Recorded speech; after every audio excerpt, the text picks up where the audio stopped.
Hey guys, this is Carlos Casados, and I want to talk to you about how to handle a job interview like a boss. Okay, so most of us have been there. We are preparing for a job interview or some kind of thing like that, and we feel all this anxiety around it. Our mind tells us that we really can't study anymore or prepare anymore, but our body's just freaking out. Stomach's churning, heart beats racing, and so on. Now I'm here to tell you that there are some specific hacks that will help you to get through that job interview so that you don't have to feel any of that anxiety. Remember that confidence is your birthright. You don't have to be anything to be confident. Babies are confident. Children are confident. It's when we get older that we think that we need to know a bunch of stuff to be confident. We have to have a certificate or a degree or a fancy car or whatever. And that's just a story.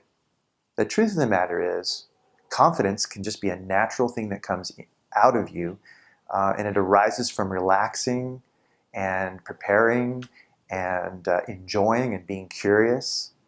So one of the ways to hack this experience for you, so if you're going on a job interview, one of the ways to do this is just start off with the mindset that if this isn't a good fit, I do not want this job. Really, I mean it. If it's not a good fit, you don't want the job. If you go in with that mindset, you'll realize that it's kind of true, right? If you're in a bad job that's a bad fit, you're just going to end up leaving or getting fired because you won't perform well. So you don't want that. You want a situation that works well, where you can shine and, really show off your good stuff. So if you go in with that mindset, it doesn't matter whether you get accepted or rejected. It's not personal. They're basing their acceptance or rejection on a set of criteria that you may or may not fill. So why feel nervous about it? Either you fill it or you don't, right? And even though you may be counting on it for the money or prestige or whatever personal reasons you have, if it's not right for them, it's not right for you. It's just like a relationship. One person's in love and the other one isn't. It really doesn't work. So that's one element of it. The second element is to realize that it's okay to focus on what you want rather than to picture, oh no, what if I don't get it? And to have all that conversation running in your head. Because remember, if you focus on what you don't want, you're going to get more of that out of the world. You're going to start to filter the world. It's like a cognitive bias that you're filtering the world with.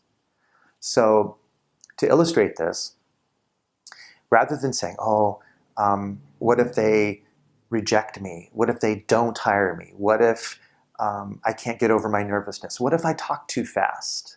What if I don't remember when they ask me a question? What if I look awkward? What if I stutter? What if my tummy suddenly goes bad when I'm in the middle of the interview? I mean, there could just be a host of other things that you could think. But what are you doing when you do that? You are visualizing, projecting into the future something that hasn't happened. You're picturing it. You're hearing negative self-talk, and you're imagining kinesthetic negative feelings that haven't even happened yet. You're already programming your brain to have that result. So that's focusing on what you don't want. What would happen if you turned that on its end, flipped it over, and focused on what you want instead? So we can never do what we can't do. We can only do what we can do. So what can you do? I can be curious rather than afraid. Be curious about these people that I'm meeting. The more curious you are, the more likable you will appear. Be curious about them. Be curious about the job. Be curious about what it's like to work in this environment. That curiosity will remove you from thinking about the negative, and it'll put you into the positive. Also, you could say things to yourself like, I've got this. I'm going to handle this. I'm going to handle this like a boss, like I said at the beginning. I deserve this. I'm totally worthy of being recognized and seen by the people who I connect with. And if they don't see me, that's fine. I'll move on and I'll find something else that will work. I will speak smoothly. I will represent myself well. I will hold myself well. See, these are all positive images, they're positive words, and they come along with positive feelings. And when I project that, it's more likely that my brain will filter for that experience. My cognitive bias will allow me to start to look for those things, to reach out for that experience in my future. So that's very important.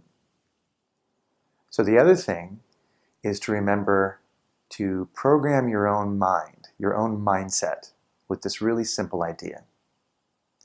Every time you experience any anxiety, just tell yourself, it's your mind, your deep mind, letting you know that it's time to focus on what you want. So if you assign the mind the task of every time it feels anxiety, that it's time to focus on what you want, you'll automatically be doing what you need to do to not feel the fear. Oh, I feel a little anxiety, time to focus on what I want. Picture it, hear it, feel it. What am I going to be seeing when I do this? What am I going to be, hearing myself? What am I going to be hearing from others? What am I going to feel in my body as I do this? So focus on what you want rather than what you don't want. And remember that anxiety is a message from your deep mind telling you, hey, you better focus on what you want. All right, so I hope that helps you. I invite you to use these methods and stay focused on what you want.